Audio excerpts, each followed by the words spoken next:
So, we're being told that we should socially distance and we should wear a mask if we can't socially distance.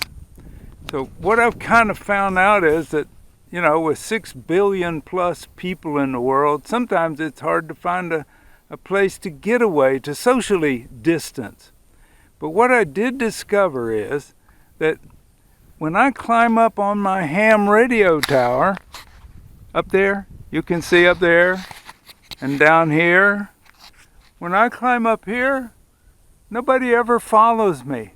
So it's a pretty easy place to socially distance. It's also a beautiful view. You can see all of beautiful Rio Rico from up here. Here you can see over to the Patagonia Mountains. And as we come around, we look, I see my neighbor's house over there. And then we come around and there's Mount San Cayetano. It's got some cumulus clouds building over it also. Down there's the house, down below.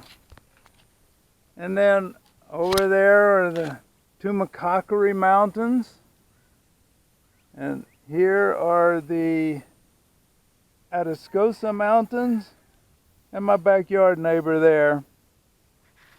Anyway, I've found that when I come up on my tower here, nobody seems to come up to follow me. So it seems like a pretty good place for social distancing. If you'd like to use the tower anytime I'm not on it, just let me know and I'll give you the safety belt. See ya!